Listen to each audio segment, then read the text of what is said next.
I was doing a series recently on marriage. And I said the husband and the wife are not friends.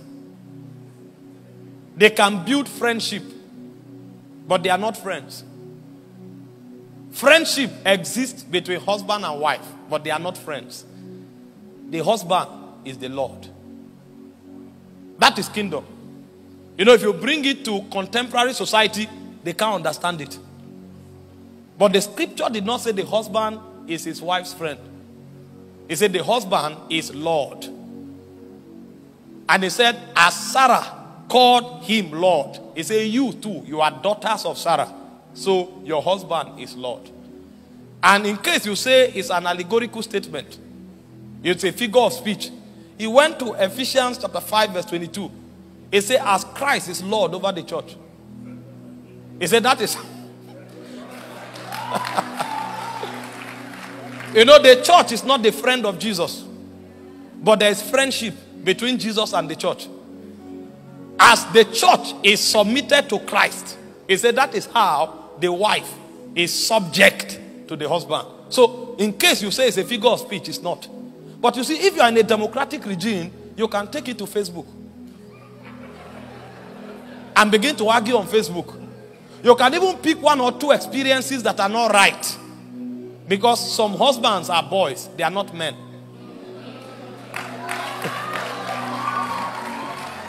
And so because a boy maltreated his wife, you can use that boy as your justification. And say this boy killed his wife, this boy oppressed his wife.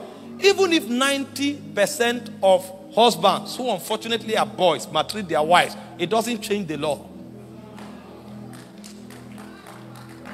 It's called kingdom. And we are in light. We are not trained by the American government or their philosophy. We are not trained by the civilization of England. We are trained by Zion.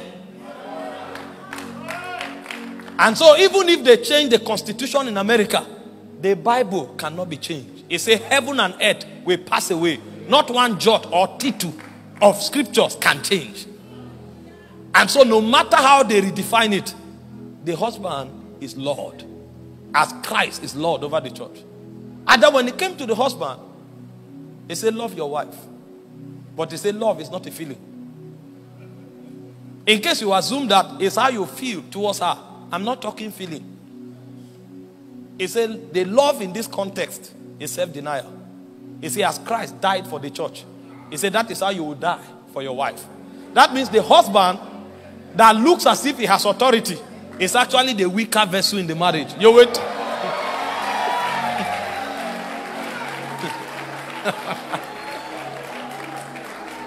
And he told the husband, he said, if you don't relate with her with that understanding, he said your prayers will not be heard.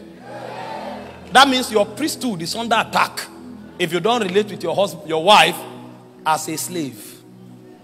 In the position of self-denial, your priesthood is under attack.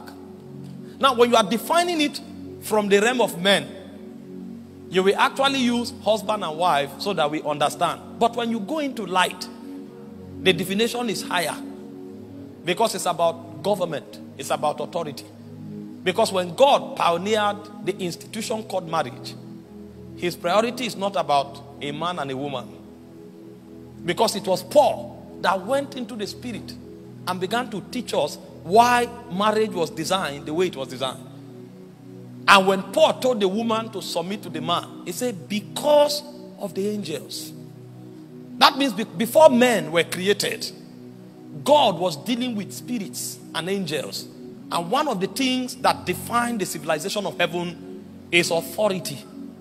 But you see, time and again, angels rebelled against the authority of God. Because once upon a time, Lucifer said, I will exalt my throne. Because God gave him opportunity. He is a dominion. If you look at the Kedar of the spiritual realm, you have thrones. You have dominions. You have principalities. You have powers. Then you have messengers. The messengers in light are called angels. The messengers in darkness are called demons. So Lucifer was a dominion. And a dominion is a prince that has a territory. That's why when God created man, he created him as a dominion. He said, let them have dominion. And because man is a dominion, he gave him the earth as his jurisdiction. The jurisdiction of Lucifer was 1/3 of the angels. And so because he had the privilege of authority in Zion, he could wield authority. He now became creative.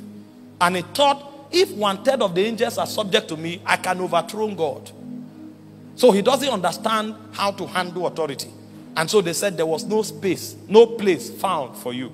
And he was cast from Zion. And so when God saw that the principalities did not understand authority, he now created a school of the spirit in Eden. And he put a man and a woman there to become teachers of principalities. And so when he told the man, be Lord, he wanted the man to show what it means to handle authority. So that the dominions in heaven will understand that authority does not make you powerful. Authority actually brings you under government. Because the only way you can wield authority is through self-denial. If you think of yourself, you can't handle authority. And so the husband is actually a teacher in the spirit that trains spirit on how to exercise authority. And that exercise is through self-denial. But when the man couldn't do it, Jesus had to come and marry the church. So he taught princes how to wield authority by dying for the church.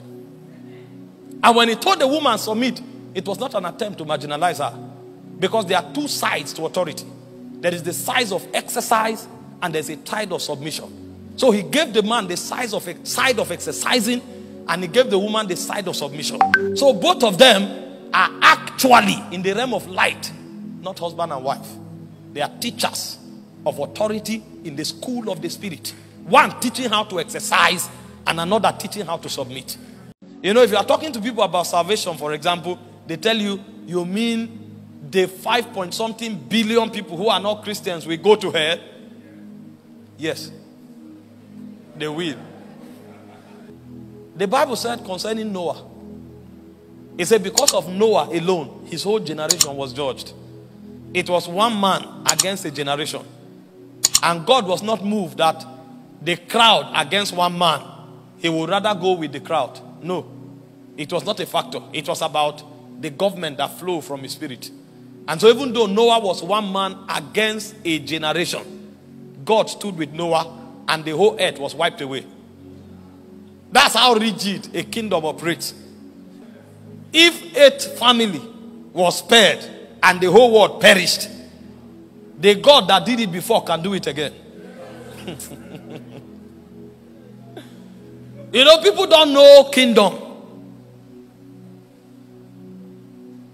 The power of a king is tied to his alignment to his own word. And so a king can banish his own son. He will go home and weep. But his word will stand. That's how kingdoms operate. The king himself is under the law.